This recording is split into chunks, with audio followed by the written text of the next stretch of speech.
Wrestling fans, if you like what you've seen, don't forget to like, comment, subscribe, and also don't forget to ring that bell. It looks like the human tank has finally run out of gas. Ooh. Oh, brother.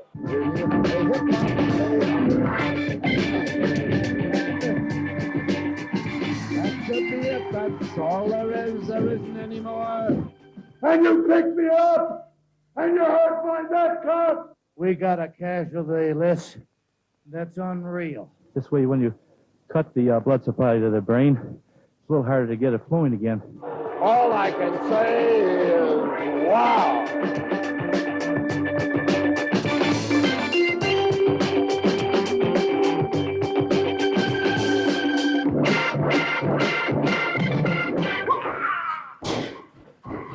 G'day, wrestling fans. More from the good old days of TV wrestling. This is World Championship Wrestling with the best from the vaults of Channel 9. In Volume 2, we will thrill you with the biggest names, the nastiest villains, and some good guys that every mother would like to call their own. As for me, I like them a bit on the tougher side. For your enjoyment, the Golden Greek Spiros Arion, Abdullah The Butcher, Mario Milano, Mr. Fuji, Mark Lewin, King Curtis, and Big Bad John! To open a program of championship bout for the Australian title, the athletic, the good-looking Greek, Spiros Arion against the human blob, Abdullah The Butcher. All-out war is about to erupt! Fantastic! This is for the Australian Heavyweight Championship, and this has been a savage brawl. Believe me, first one and then the other on top. Neither one giving an inch. There's an elbow smash to the heart by Spiros Arion. And there he comes. He's got him up in the air with the atomic drop. Down he goes. He covers him. 1, 2, but only the count of 2. Neither one will give an inch.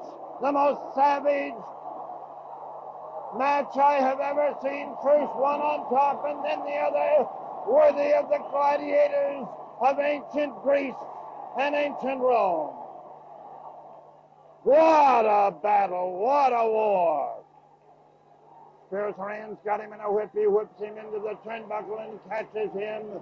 Don't forget, Abdullah the Butcher has not had the advantage of the middle rope. It was removed under orders of the National Wrestling Alliance because the Butcher's axe from the middle rope is illegal in 17 countries. And a captivated crowd here at Festival Hall in Melbourne, Australia are cheering on the Golden Greek. But Abdullah the Butcher lets him have one right in the breadbasket. I told you, first one and then the other. It is amazing to me, giving away that much weight. Look at that headbutt by Abdullah the Butcher, and another one, and another one. He could crack his skull with it. But Spiros takes it and then comes back for more. I've never seen anything like it. This could be it. 1, 2, but look at the fighting heart of the Greek. And the fans at Festival Hall are literally going wild. Believe me, he comes up with a knee lift, a headbutt to the side of the head. Abdullah the Butcher on top. A rolling bill drops him. He comes down with the Butcher's axe, but his legs are outside the rope, and he cannot get a fall. Eddie Swan says no, his feet are outside the rope. On the bottom strand of the rope, the middle strand having been removed, as we told you. Spiros is pulling himself up. I don't see how anybody could take the punishment of both of these men. Headbutts again. More headbutts. He hits him with a headbutt again. He's got him in a headlock. And down goes Spiros Arion. Eddie Swan watching very closely. But he won't give up. He comes in with a side headlock on Abdullah the Butcher. He's got a side headlock on Abdullah the Butcher. Abdullah the Butcher throws Spiros Arion into the referee, Eddie Swan. and Eddie Swan goes down. Spiros trying to get up to his feet. He does get up to his feet. And, oh, I don't believe it. Big Bad John has thrown a chair into the ring. But he's not going to use it. He's going to use the butcher's axe from up there on the chair. He used the chair, and Eddie Swan says it. He goes over. He's waved his hands. He's giving the instructions to the ring announcer, Paul Jennings, to wait for the announcement. The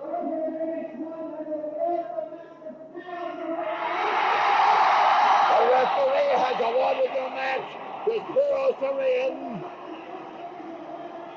the winner, and Australian heavyweight champion, Spiros Arion. And now, as he tries to hand the belt, look at Abdullah the Butcher. He dropped Eddie Swan and put the butcher's axe on Eddie Swan. And now Spiros Arion is picking up that chair. Look at Abdullah the Butcher come down. And now he's coming out up again. Poor Eddie Swan is taking a beating. The hands of Abdullah the Butcher. But hey, Spiros Arion trying to protect the referee.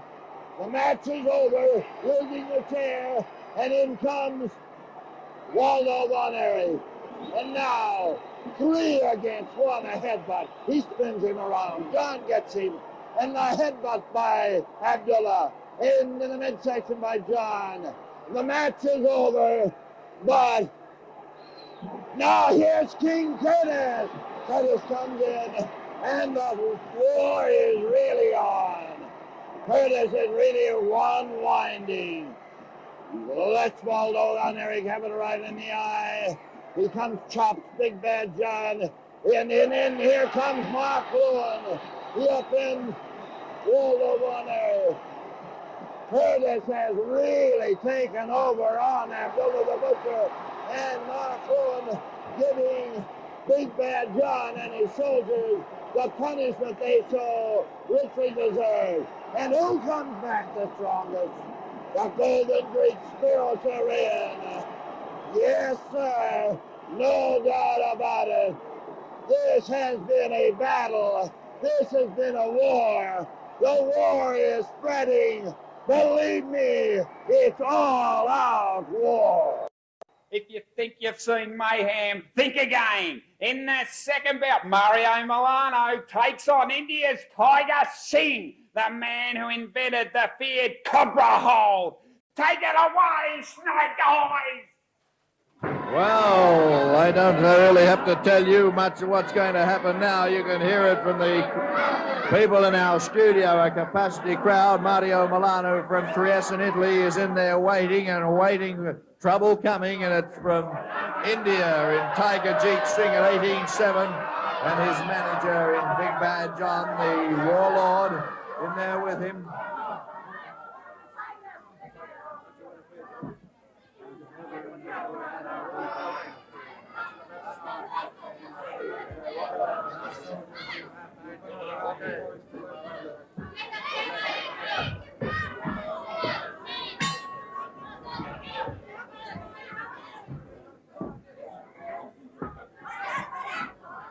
Oh, backs away very quickly, Mario Milano. He realized that Big Bad John on the prowl, wanting to fall victim to the cunningness of Big Bad John.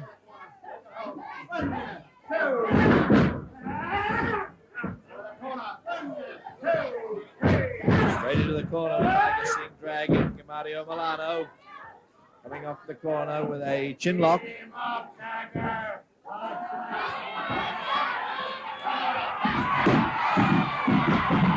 Oh, Milano straight down. Now it's John.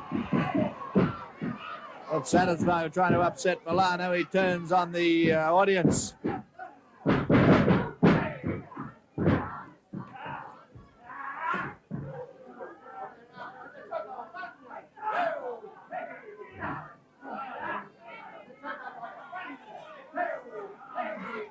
Singh coming over the top on the road, referee putting the count on, and it's Mark Lewin has come in and telling Big Bad John to keep right out of the business. But the match continue, and don't you interfere, John. As I said to you, there's a lot of hatred building up here. Or it's built up. There's just scores to be settled, and Mark Lewin is not standing back for anybody.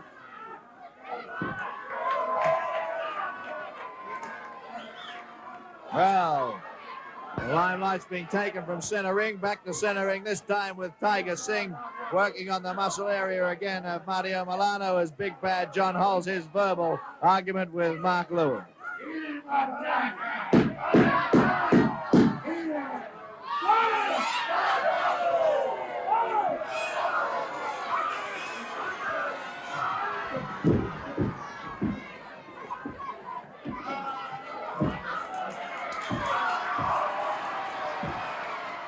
The overseers are in.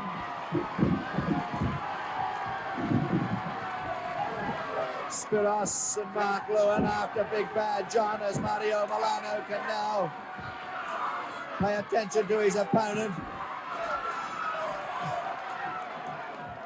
I'm right in the middle of it.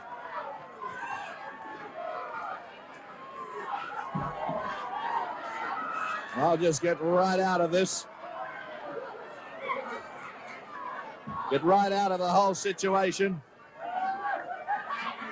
If we can go back to center ring. And that's where the action is.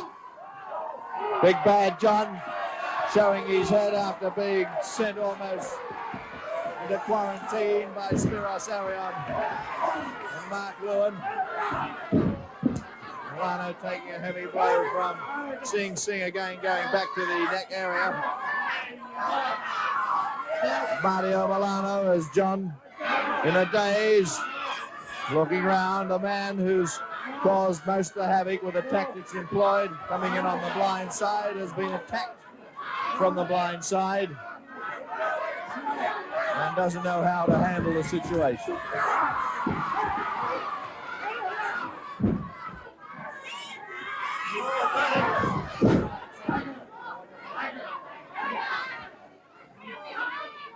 Singh still working on Milano. It throws him straight over the ropes onto the apron of the ring. And being kicked by Tiger Singh. Comes in over the throat as the count is applied by referee Wallaby Bob McMasters. And Big Bad John so far reluctant to offer any interference. Doesn't know where the Mark Lewin and Spiros Arion are going to come from next. Oh! At this time as the referee is distracted, John coming in with the pain onto the chest of Mario Milano, who's down on the concrete floor.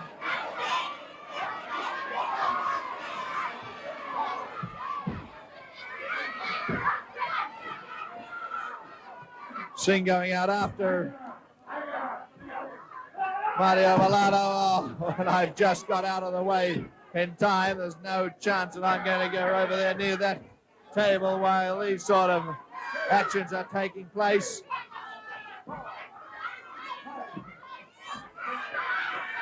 Singh goes in again. Oh, dragging Milano over and drives his head deep into the steel helmet that's across the head of Big Bad John. Milano down in a daze, and this has been action-packed. The opening match from the onslaught full of incident.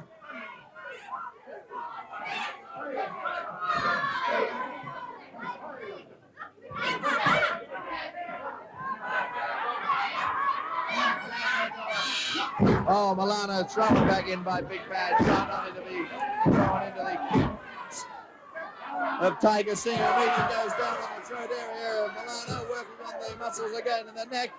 This referee Wallaby Bob from Mudgery Bar, just outside the Broad Beach International Hotel. His hotel out at Mudgery Bar, beautiful little setting. Wallaby Bob with his hands full at the moment. Up the ropes comes Milano with a kick to midsection. Oh, and fighting gamely as he digs them in to Tiger Singh. Throws Singh into the ropes. An Irish Rip comes in with the abdominal stretch. And in trouble. Hurrah! Milano nearly had Tiger Singh. Only the gouging of the eyes by Tiger Singh. Now Milano's not worrying about Singh. He's turned on Big Bad John and turned his back on Singh, who came in on the blind side and digging into Mario Milano. Again, it's Singh is throwing out the scuff Milano as John backs right away. And Milano hanging on to save the fall onto the concrete floor, hanging onto those ropes. And the referee pushes away Tiger Singh. Pushes him into the neutral corner, and John on the blind side again. I only wish someday or one day that I was in a position to be able to go in and assist, but my job is commentator, and I have no knowledge of the art of wrestling, and I suppose it's keep out of something you don't know anything about. Does Mario Milano know what it's all about? As he comes in and turns the walking stick of Big Bad John right into midsection, then into Tiger Singh, up on the ropes, and the cheers and the screams are coming in support of Mario Milano as he comes in onto the Tiger Singh, who came back with a big submission hold of his straight under the throat of Mario Milano.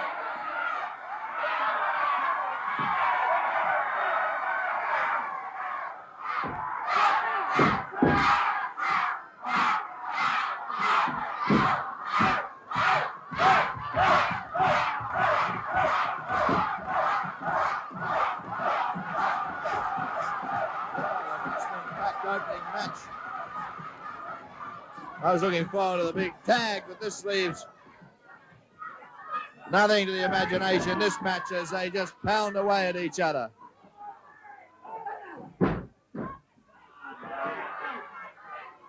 Tiger Singh, the master of the cobra hole, in against the specialist of the abdominal stretch in Mario Milano, who's pushed into the rope but comes off heavily with his shoulder deep into the side of Tiger Singh. They're both down. Both taking heavy knots as Big Bad John tries to drag his soldier to the protection of the outside of the ropes. But Milano comes in after him, and over the top comes Milano too. It's all Singh just able to lift those shoulders, stop the count. It's a Big Bad John digging again at Milano with that walking stick of his.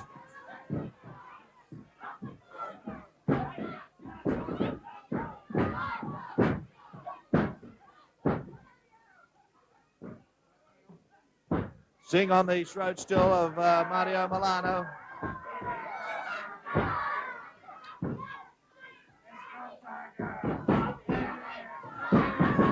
Right across the throat, Tiger Singh. Oh, flipped out by Milano, kicked away, and as Singh comes in after, Milano comes in with giant headbutts on Singh, then comes in hammering into midsection, and a side head on a beautiful pound, goes in to go after Big Bad John, and Big Bad John grabs hold of Milano, oh, and straight over into the steel post down on the concrete floor. I thought Milano, but Milano let Singh go to get vengeance on Big Bad John. That's how much they hate. Milano really is let Singh going and went after Big Bad John. Oh, head to the turnbuckle. Oh, now it's Singh coming, oh, and chops to Mario Milano, straight into the throat, and the cobra hole underneath. He's come with the cobra hole. That first and second finger parted, cutting off the air supply to the head of Milano, and Milano is going down. The oxygen has been eliminated. He's going down and going out as the cobra hole is dug in. Milano fighting, but the more he fights, the quicker the reaction as he goes down, and now it's Singh who's let go. There's the hand, and it's victory for Tiger Singh. I might mention with the assistance of Big Bad John.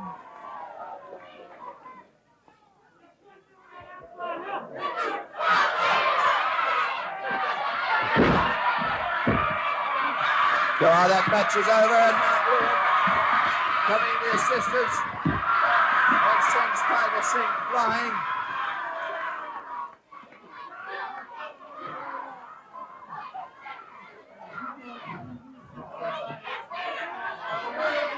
Mark Lewin standing over as Abdullah, the chief executioner, comes in on the blind side again. Lay off, says Mark Lewin, get right out of it.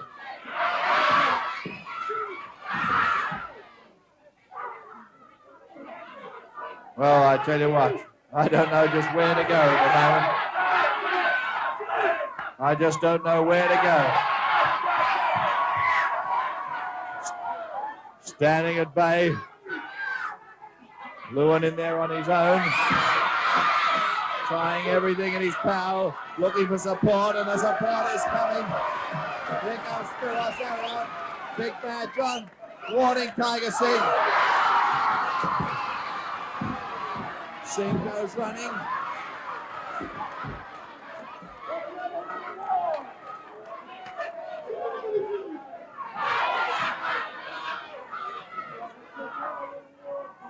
Well,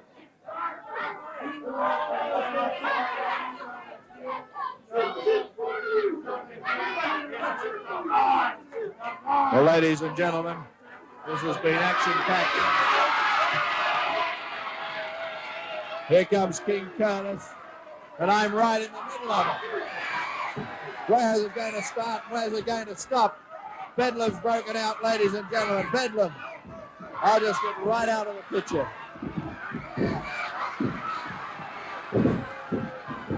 John sent flying. In comes Spiros Arion. Abdullah the Butcher and Tiger Singh trying to part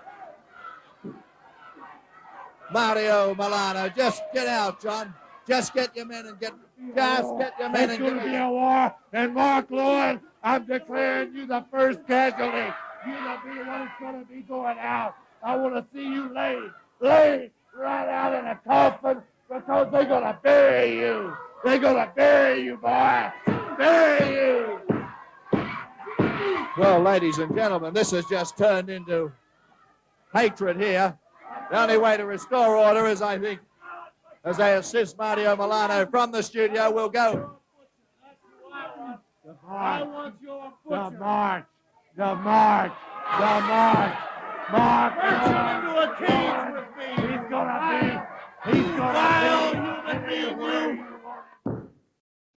Quite a nice way to get rid of your frustration. Time now for our main event. We're turning the clock back to the start of the 60s. This is vintage and rare footage.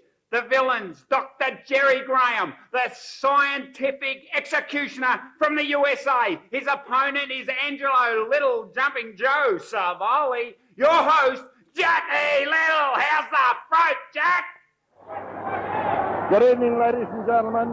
We're greeting you from ringside at Festival Hall in Melbourne, Australia, for another great main event of big-time wrestling. And in the ring at the present time, you can see referee Bonnie Muir talking to Angelo Jumping Joe Zaldi. And Jeff Parker getting out of the road just in time. Wow!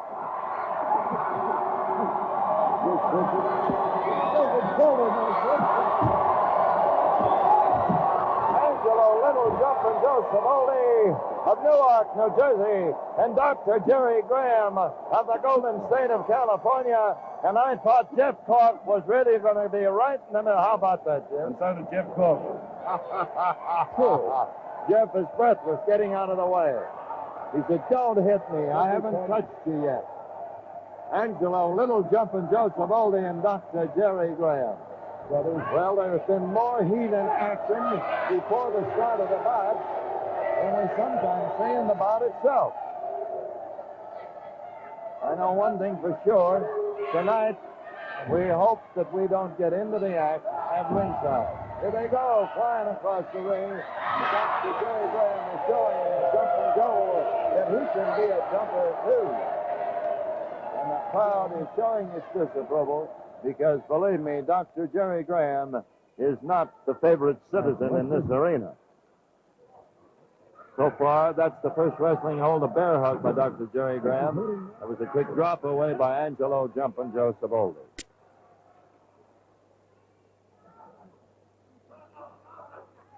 Here is a reverse armbar by Jerry. And look at Joe Zaldi rubbing his fist right up and down the spine of Dr. Jerry Graham. A right to the jaw sends him over the rope. That golden head of hair is already beginning to look like a rag mop. Jerry Graham is into the ring. He's looking out of the side of his eye at his opponent. Actually, there's only been about 3 holds in this bout so far. Jerry Graham's wanting to make friends before the bout gets underway, really. When they were discussing in the ring earlier, Dr. Jerry Graham was telling Joe that they wanted to be friendly and let's have a fair match. Jumping Joe's not having any. He wants to start and be in it from the very... And it started now. What's happening, Jack? Jerry Graham came in with the drop toe hold. It's a double reverse toe lock on Zaldi, and listen, Zaldi grow. A chin lock and a double reverse toe hold. Look at that close up in the screen. Oh, no,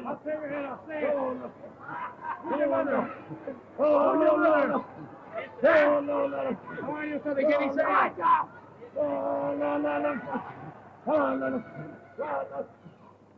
He's riding them piggyback and a chin lock, and he's gouging at the nose. He's pulling up there. So far. But this time, Zaldi gets his pinkies in between his teeth and gives him a bite. Oh, brother.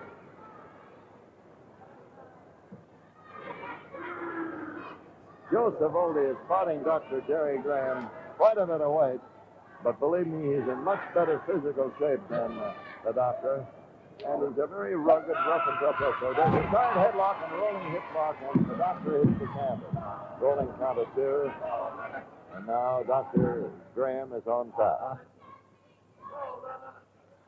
He says, watch out, he's choking me with his body.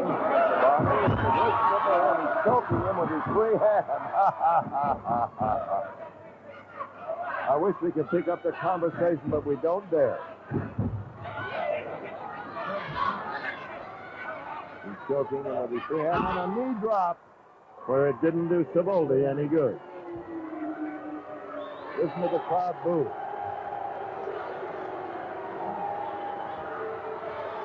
Jerry Graham is really singing out at the crowd. As I say, that knee drop on Zaldi didn't do him any good, but he is not as badly hurt as he looks. He's trying to get the good doctor off guard. Watch this. He's in a position for a flying shoulder butt, but the doctor comes in and he's rubbing him across the eyes. He's gouging him at the eyes, as you can see in the television screen. Zaldi has a very tender cauliflower ear, and if you get anywhere near his head, it hurts his ears. And Graham is pouring it off. Look at him grab that left ear. And Zaldi is hot and ready to go.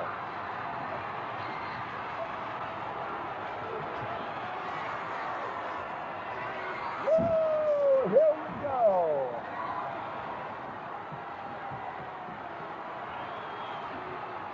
Look at that action. Listen to the crowd. And here he goes on his way. Man, oh, is he groggy. Bonnie Muir says, break it up, and as they break, there's a rest of the job by the good doctor. Gets Zaldi in a stranglehold. He's choking him. Bonnie tells him to break.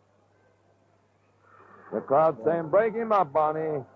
But he gets a good little gouge at the eyes before he breaks.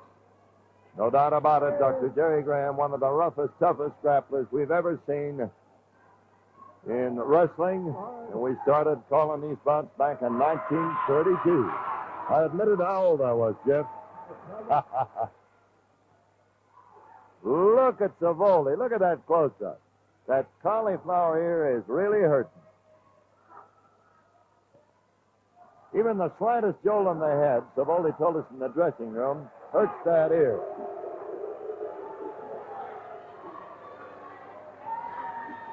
That close-up on the screen, I'm sure you'll agree with me, that's a face only a mother can love. Yes. Not if she saw it now, though. And now Dr. Jerry Graham wants to make friends, but Joe won't. And there's the bell. Whoa, and Graham gets it at the bell. There's Joe on the sit-up. And Graham decides to go outside the ring. And there's the bell ending round 1.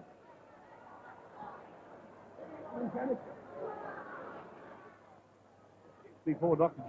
Jerry Graham got into the ring, he walked past Chief Bigheart, who was... I'm definitely going to report the rebellious attitude of the Queen of these filthy Australians when I get to London. I've never been treated so indignantly in all my life. Furthermore, I don't think I'll ever come back to this town again. Dr. Jerry Graham making a few candid comments to our microphone there. Filthy Australians, I don't think that's a very pleasant term. That is what he called them, some of the people here tonight. And he's quite a cross gentleman at this stage of the game. As he did come into the ring, a woman, as he came out of the dressing room walking up the aisle, a lady who was obviously a Chief Big Heart fan gave him a bit of a belt across the side of the face with a handbag, and I think that started him going. He hasn't been happy since. There we go, and Zaldi is point on the action as Graham was arguing with his second. He argues with everybody. Now Zaldi is there, and there's a right to the jaw. Pouring it on, Graham is pouring it on. Here we go, an Irish hook into the crossbar. Wow, did he hit? Getting put there, he's outside the rope. He's getting up on top of the rope. Watch this. He's getting up there. Zaldi, you better get out of the way. There's a knee drop right to the throat. What could be the fall? It is 1, 2, 3.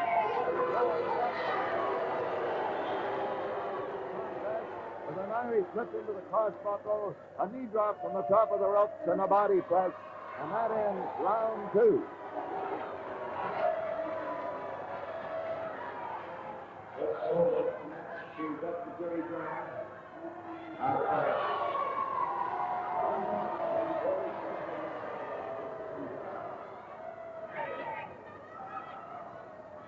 Well, there you have it. We described what that fall was. It was an Irish whip by Joe Zaldi by Dr. Jerry Graham, throwing Joe Zaldi into the crossbuckle. He fell to the canvas. Jerry mounted up on the top strand of the ring, and from the top strand of the ring, a knee drop to the chin, right at the throat, and a body press with all nearly 18 stone of weight on him. And that was the first fall in 1 minute and 40 seconds of the second round. Now, the second fall must be taken by Angelo Little Jumpin' Joe Zaldi to keep this match alive. Otherwise, if Dr. Jerry Graham gets the second fall, that'll be all there is. There isn't any more. He's really having a go at the crowd. Jack, you're America. You're America. Why in the world are these Marines? Why did they come here 50 years ago and save these people from the Japanese? Why do they spill American blood to save these people? They should all be Jeffs. They should all be twin-eyed now. Wait till I get back to Washington. Tough guys. All right, guys. Well, there he goes, and believe me, I don't believe it. I don't agree with it. Dr. Jerry Graham. Why didn't you tell him, Jack? I didn't want to get it right to the jaw. I'm a popcorn boy, I guess. But I have never known a guy that could make many enemies in all my life as Dr. Jerry Graham. And believe me, the remarks that he made Australians, imagine what the Australians are saying about Dr. Jerry Graham. How about that? Many of these things, I think, are said in the heat of the moment. Possibly even feel a little sorry for those remarks after the bout. However, too late now, he said it. There's no doubt about it. He was telling us how much he would like to help the kiddies in the Urala Crippled Children's Appeal. But, boy, he really gets hot when he gets in that ring. Zaldi is throwing it on with blows to the midsection. Jerry gets a handful of hair, as you can see in your television screen. Grabs a hold of his trunk. You can't see that. You get more leverage. Gets that side headlock on Zaldi. Notice the figure 4 position of the hands and wrists. And he's choking with his free hand. Zaldi is certainly taking the worst of this, but it's a triangle, and Bonnie Muir is telling him to break it up. It's not a triangle. It's a punishing hold at figure 4, position around the wrist of Zaldi's own elbow around his throat. He's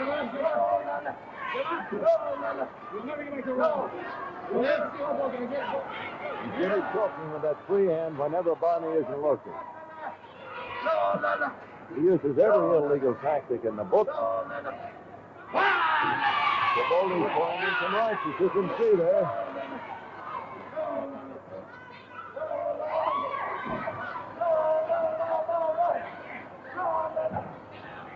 Zaldi is really moaning and groaning.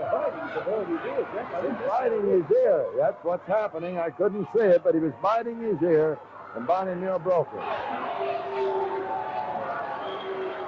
Here comes Zaldi. And he's going to bite Jerry back. Wow. I prefer a good bit of steak myself. And there he goes, the Irish hook in the chest. And down goes Savoldi. A knee drop to the chin. There he goes again, up on the top strand of the rope. He's going, getting up there, and he goes, and this time he really hit his knee. Here goes Graham flying through the air. And there he goes over his shoulder. Wow! He really hit, believe me. A drop kick to the chin and a body press. Woo!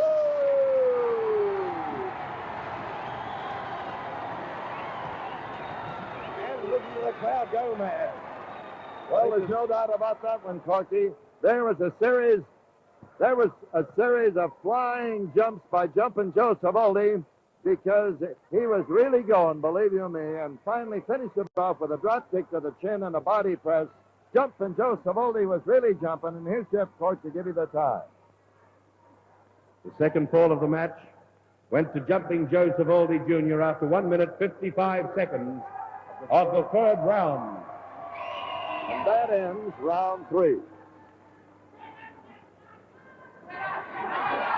And there you see Dr. Jerry Graham still looking rather cross, rather annoyed with the patrons here this evening. That special little smile for our television cameras then. I'm sure that he made no friends at home any more than he's made friends here at ringside, Jeff. No, he's not at all popular tonight. I think Jumping Joe Savoldi, who would come in about a stone and a half lighter, he seems to be the popular boy tonight. And there's Dr. Jerry Graham presenting rather an attractive fountain, combing or giving his beautiful blonde locks just a slight shampoo, and he's ready to go once again. Here's Joe Savoldi first out, Jerry Graham with a mouthful of water, and maybe Joe could top this mouthful, who knows? No, he didn't. Now, as they get underway in the fourth round, here's Jack Little. Yes, round 4, the equalizing hold taken by Joe Savoldi. The first ball taken by Dr. Jerry Graham with an Irish whip, a knee drop to the top strand of the rope, and a body press, and Jumpin' Joe Savoldi took the equalizing ball in the fourth round with a bit of flying through the air and a drop kick and a body press. Look at Jerry. He's really giving him the ring around, and that arm has turned white. He's really a long arm bar and wrist lock, and he's really, the fingers of that hand are really white. Look at that picture in your screen. Dr. Jerry Graham has very, very small hands for such a big man, and those wrist locks and twisting those fingers really hurt him.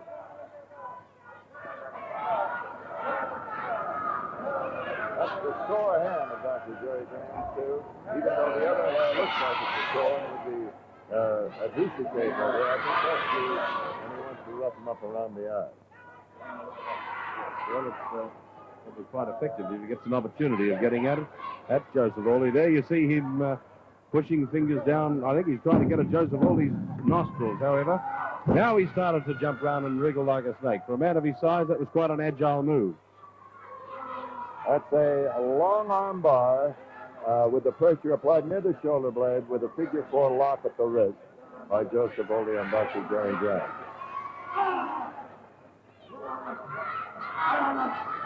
The side headlock by Dr. Jerry. Jerry goes into the ring, and oh, a terrific shoulder back by the Graham.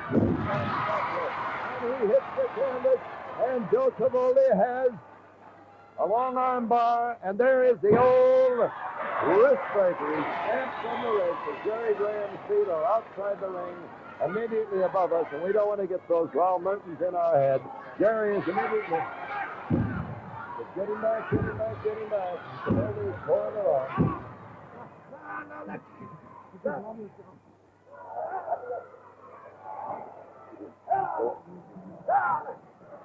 There he goes. He's pouring it on. Savoldi is roughing him up, but we're getting in a position we don't want to get a wrestler on our back. Believe me, anything can happen here. We're getting over here near the cross buckle. Look at him pour it on. He's working on that cut that there he goes. He's broken open that cut. And Jerry Graham is bleeding up there. He's locking his legs around here. This could be a flying headbutt, and it's a shoulder butt into the midsection. Here he comes again, and he meets him with a knee to the chin and the body press. 1, 2, 3, and that's all there is. There isn't any more. There was a flying shoulder butt in the midsection with his opponent spread eagle that backfired in Joe Zaldi, and the winner of the bout, Dr. Jerry Graham, because he had his knee ready for Joe, and he connected with the chin, and that was all there was. There wasn't any more, and here's Jeff Kox with the tie. The winner of that bout in the fourth round, Dr. Jerry Graham. That fall came after 3 minutes, 5 seconds of the round. We have Dr. Jerry Graham here now. I don't know whether he's in a talking mood at all. He looks pretty tired and exhausted, so he won't. Oh, he's This Zaldi, I feel as tough as in every country of the world. But this Zaldi, boy, is the toughest Italian boy I ever run up against anywhere in the world today, Daddy. You better believe it. Well, we can quite believe it when we have a look at you. Jumping Joe Zaldi, he did quite a good job. Made quite a good job of Dr. Jerry Graham. Dr. Jerry Graham, although he was the winner in the bout, ladies and gentlemen, has taken the worst of it because he's really bleeding at the head there. But there you have it, ladies and gentlemen. Come on up here, Jeff Kox, before we sign off. There you have it, the end of the bout. This big main event between Dr. Jerry Graham and Angelo Jumpin' Joe Zaldi. How about the splint? One of my favourites was Abdullah the Butcher. He was an athlete, a perfect specimen, who could climb up onto the ropes and deliver the butcher's axe to the neck with unswerving accuracy. In this classic, he takes on Aussie Larry O'Day. Well, it's Larry O'Day from Sydney at 16 stone 7 pounds. Referee's in there, and we're just waiting for his opponent, led by the general in Big Bad John, Abdullah the Butcher, 23 stone from the Sudan in Africa.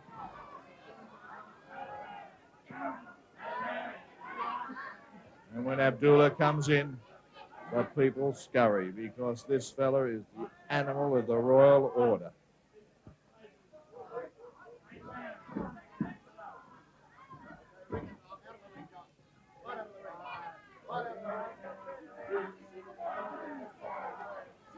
Wallaby Bob McMasters. Larry's heard the bell, so Larry O'Day starts straight away. He's not ready.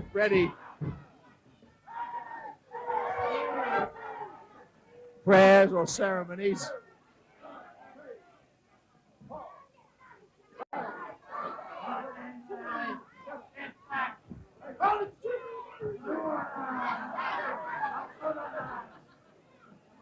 John sending the executioner into the ring as he picks up the bits and pieces belonging to Abdullah the Butcher. Oh, it's Larry O'Day rammed heavily into the turnbuckle.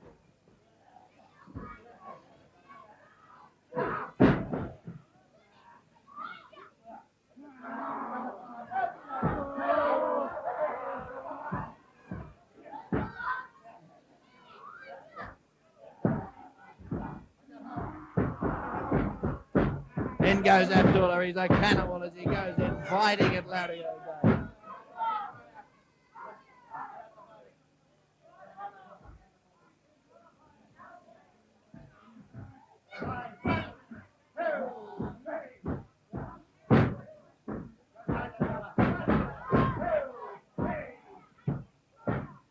O'Day's in trouble here. As you notice, Abdullah has kept him right over near Big Bad John in his corner. Larry O'Day is locked in the corner by Abdullah. The count's applied by referee, but he stops his reaction. Look at those eyes, that face, the vagueness.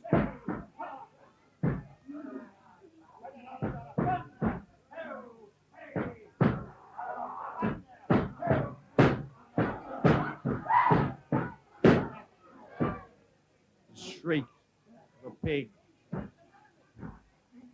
echoing across the studio from Abdullah the Butcher. Oh, Larry O'Day heavily onto the top rope.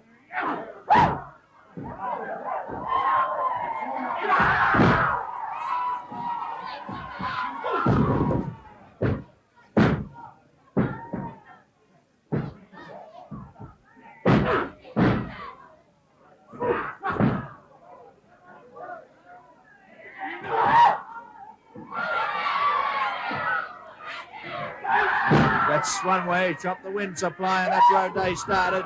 But it's a heavy weight of Abdullah, 23 stone, falling on Laddie O'Day and forcing him to the ropes.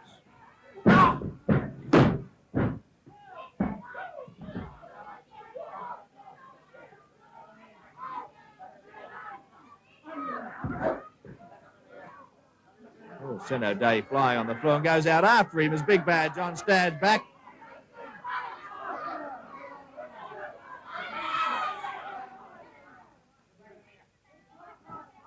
Back right in the ring straight away, and I don't think he even understands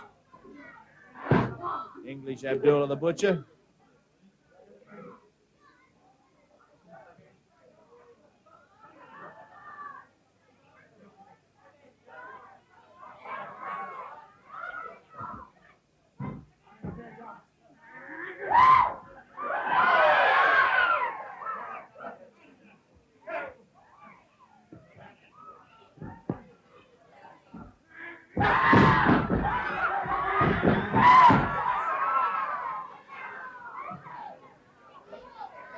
Oh, standing wrist lock from O'Day, and O'Day coming back on Abdullah, kicking him heavily to the side, but Abdullah grabbed it. Oh, it's a possum stop from O'Day. And look at the reaction from Abdullah as the bells are ringing and the cymbals are clanging in his head. Whichever's in there.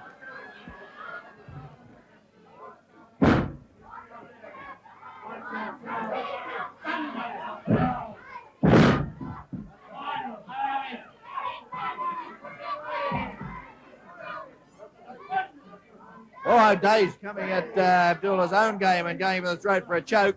And then from a wrist lock, it's a beautiful whip. Look at him. Wow. The whole ring moved about 3 inches. The steel ring. O'Day went for a heel, goes for a drop kick. But Abdullah, agile on his feet, moves right out of the way and falling right on his chin. Larry O'Day, and O'Day in trouble. Picked up by Abdullah. Hip throws over the top. Goes back. Oh, look out, Larry O'Day. Oh, down comes the axe straight across the side of the head. 2, 3. And Larry O'Day knocked to submission. Oh, knocked right out by Abdullah the Butcher, who's lying right over the top of him.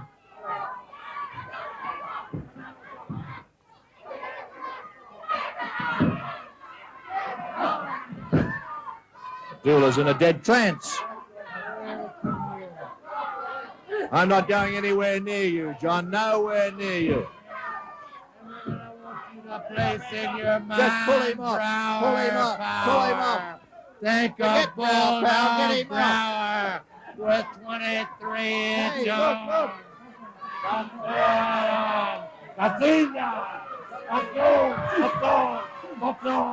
What's on?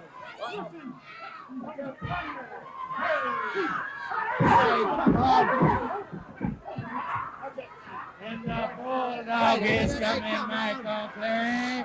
The Bulldog is coming. I'm going to tell you something, Michael Clay. When you look at my war line, look at my front lines.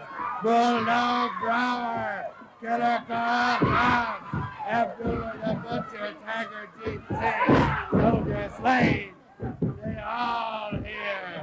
They all here, Michael Clay, because there is a war going on.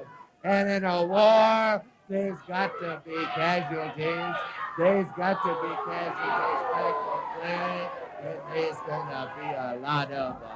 They need to be a bunch of graves, though. A bunch of graves to pick up the severed pieces from the bodies, put them all together, and say, where does this arm go? Does it go to this body, or does it go to this body? They're hollering about some Angelo Mosca. Well, I'm going to tell you something about an Italian that Bulldog Brower got a hold of. And a lot of people out here might know him because he was the ex-Worldwide Wrestling Federation champion, Bruno Sammartino. Do you know what Bruno Sammartino looks like now? Bruno Sammartino is sipping soup through a straw.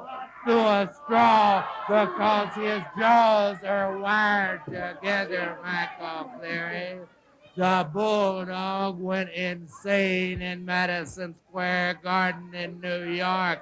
You'll remember a few weeks ago, I wasn't here. I was in New York at the Garden. I had the great pleasure of witnessing Bulldog Brower literally eat Bruno San Martino alive. Now they're talking about bringing some Italians. Well, I'm going to tell you something. The Bulldog don't like them. The Bulldog don't like them at all. Listen, just before you round me off, I've heard enough. I don't want to hear any more from you. We'll be back after this message. Just He was some manager, Big Bad John. Not that I can understand what the hell he was talking about. There were good guys like lovable Larry O'Day, but few were sickly as sweet as our next headline grabber. This was his first bout in Australia on TV. His name was Mark Lewin. He came from New York with a reputation as big as Abdullah's guts. And who should he run into but poor old Alan Pinfold? This is a 1-fall match with a 20-minute time limit. Introducing the principals, first from Sydney, weighing in at 16 stone 2, the very rugged Alan Pinfold. Alan Pinfold is very popular and a formidable opponent. This is his first appearance on World Championship Wrestling. He is, without a doubt, one of the outstanding wrestlers in the world today. He's from New York City, weighing in at 17 stone, the one and only Mark Lewin.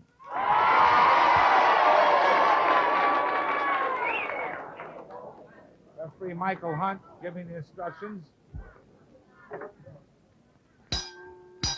There's the bell. I meant to say, fans, that the referee has given the instructions in the dressing rooms so that we can get right to the action without too much waste of time. Mark Lewin, a top wrestler, and Alan Pinfold roughs him up quite a bit using knee lifts. Now he's pulling the hair of Mark Lewin.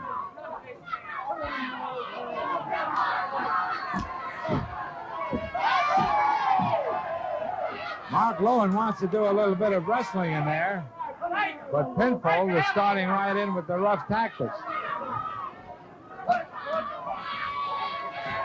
Side headlock by Mark Lewin. Pinfold punching.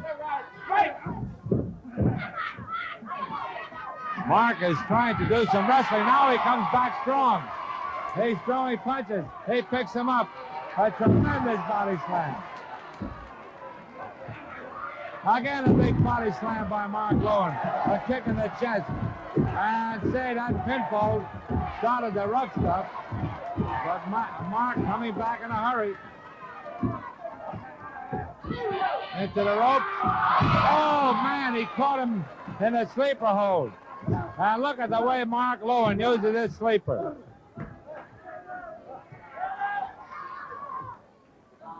Slowly but surely, Pinfold. Pinfold hits the mat, and Mark has defeated him with the sleeper hold. Alan Pinfold is out cold. He is out cold. What a sleeper. Fans, I've never seen a sleeper hold applied in the manner in which Mark Lewin did it. Mark Lewin attempting to bring him to. Man, he really put that sleeper hold on. Here's Mark Lewin, the great gentleman wrestler. And he's bringing Alan over to the center of the ring, to the edge of the ring. Alan is out cold. I mean, he is out. Mark Lewin is picking him up. And a great man that he is, he's carrying him right out of the arena. You know, ladies and gentlemen, Mark Lewin applies the sleeper hold better than anyone else I've ever seen. He is, without a doubt, the outstanding exponent of the sleeper hold. Now he has Allen out. I'm wondering if we can get Mark Lewin back here. Ladies and gentlemen, here he is, the great Mark Lewin. Well, Mark, there is definitely an art to using the sleeper hold, and quite a number of wrestlers have used it and used it successfully, but the mat experts throughout the world say that the sleeper hold that you use is without a doubt the greatest. I know it took you long years of development. You just not something you can just do right away. Well, I sure don't like to go into it the way I did. Being my first time on television, I wanted to show some wrestling. And this is the way I like to wrestle scientifically. And this guy bored into me, started pulling on my eyes. As you saw him, very important thing. We're only blessed with two. And I certainly, Mr. Maneker, didn't want to lose one. So therefore, I just had to knock the daylight out of him. You didn't want to waste any time, did you, after he did that? Well, I clamped it on him. And when I did, I caught part of his chin in there, which is a more vicious way to apply it. This way, when you cut the blood supply to the brain, it's a little harder to get it flowing again. So I wanted to get him out of here as soon as possible, because I think I really hurt him, which I don't like to do. I don't like to hurt anybody. I don't think it's necessary. When you try to win a match, you try to pin a man or put him to sleep or whatever your hold is that you perfect and use, and I like to use it like a gentleman. But when he went beyond the limits by attacking my eyes, so I had to... Well, you are a great gentleman as well as a great wrestler. Now, Mark, I know that you've been in Australia just a short time. Is it possible that in the few days you're here that you have formed any impression at all about Australia? Well, I certainly have. I had been told by a wrestler who is a favorite of mine, who I admire very much, Tex McKenzie, who I met in the San Francisco airport upon departing, and he told me that the people in Australia were fine. Well, I have more to say about that than he does. I find them the most warmest and sincere people, and I'm really enjoying myself. I haven't seen too much yet, but going to go get out and really look it over, and who knows, I might become an Australian. Yeah, thank you very much, Mark Lewin. Thank you, Mr. Maneker. All those mums in the audience are grannies now, and I hope they've finally come to their senses. Good guys finish last. Finally, we return to Jack Little. Things are looking up at Channel 9. We've got colour. It's the death match, and who better to fight to the death than King Curtis and Big Bad John? We're speaking to you from Festival Hall in Melbourne, Australia, with World Championship Wrestling. This is a death match, and the rules are very simple. Pinfalls do not count. There could be one fall, and there could be 20. So far, Curtis has won one fall. Big Bad John has won 2 falls. And now Big Bad John throws King Curtis into the ropes like 2 freight trains colliding. 22 stone for King Curtis, the king himself from Honolulu, Hawaii, and his opponent, Big Bad John, from the murder capital of the world, Harlan County, Kentucky. Big Bad John, the general of Big Bad John soldiers. And now Curtis says they want to use illegal tactics. We'll show them how to use them. And Big Bad John is getting up to his feet with a helping hand of King Curtis. And watch this. Pow! And he let him have it. Now here he goes, up on the ropes, ready for the big splash. There he goes, and oh, man. You can feel the wind go out of Big Bad John's chest. And there's a fall for King Curtis. There will now be a 20-second rest period. Then the bell will ring again.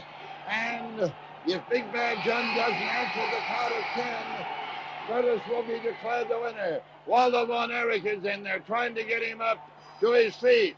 There he counts. 2, 3, 4, 5, 6, 7. He said, get out of the way, Waldo. Now Big Bad John is up to his feet. He says, go ahead. And John is up to his feet.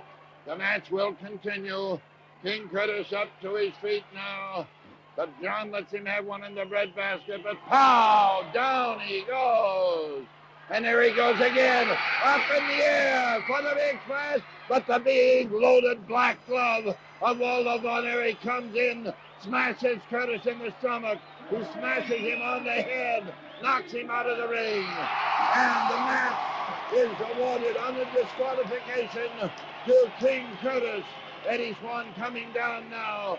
Curtis prostrate on the floor outside the ring, but he is the winner of this death match against Big Bad John because of the outside interference by the German Waldo Von Erich. Waldo's taking Big Bad John over, and the attendants are helping him out of the ring. Curtis has his hand raised in the air by the referee, Eddie Swan. Waldo Von Erich is leaving the ring, and with blood streaming down his face, he is the winner, but he did lose the battle because of the illegal interference of the German warrior, Waldo Von Erich.